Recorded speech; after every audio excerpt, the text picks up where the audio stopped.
Daripada Ummul Mukminin, Zainab binti Jahsy, istri Rasulullah Shallallahu Alaihi Wasallam, beliau berkata, pada suatu hari, Rasulullah Shallallahu Alaihi Wasallam masuk ke dalam rumahnya dengan keadaan cemas sambil bersabda, La ilaha illallah, celaka, binasa, bagi bangsa Arab dari kejahatan, malapetaka, yang sudah hampir menimpa mereka. Pada hari ini telah terbuka dari dinding Yajuj dan Majuj seperti ini, dan baginda menemukan ujung jari dan ujung jari yang sebelahnya, jari telunjuk, yang dengan itu mengisyaratkan seperti bulatan. Saya, Zainab binti Jahsy, lalu bertanya, Ya Rasulullah, apakah kami akan binasa sedangkan di kalangan kami masih ada orang-orang yang saleh?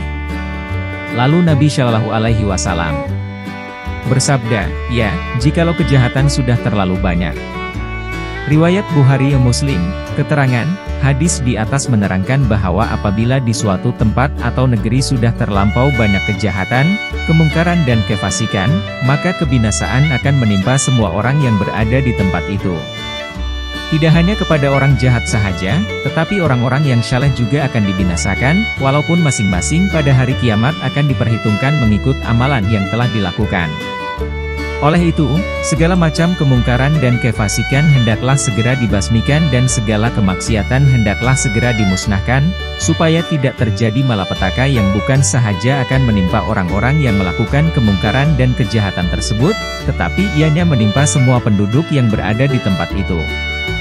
Dalam hadis di atas, walaupun disebutkan secara khusus tentang bangsa Arab tetapi yang dimaksudkan adalah seluruh bangsa yang ada di dunia ini.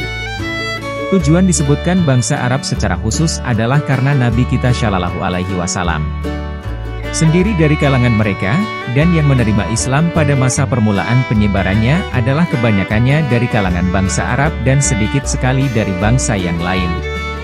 Begitu pula halnya dalam masalah yang berkaitan dengan maju mundurnya umat Islam adalah banyak bergantung kepada maju mundurnya bangsa Arab itu sendiri.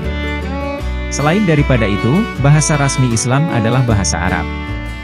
Kemudian Yajuj dan Majuj pula adalah dua bangsa, dari keturunan Nabi Adam yang dahulunya banyak membuat kerusakan di permukaan bumi ini, lalu batas daerah dan kediaman mereka ditutup oleh Zulkarnain dan pengikut-pengikutnya dengan campuran besi dan tembaga, maka dengan itu mereka tidak dapat keluar, sehinggalah hampir tibanya hari kiamat. Maka pada masa itu dinding yang kuat tadi akan hancur dan keluarlah kedua-dua bangsa ini dari kediaman mereka lalu kembali membuat kerusakan di permukaan bumi ini. Apabila ini telah terjadi, ia menandakan bahwa hari kiamat sudah dekat sekali tibanya.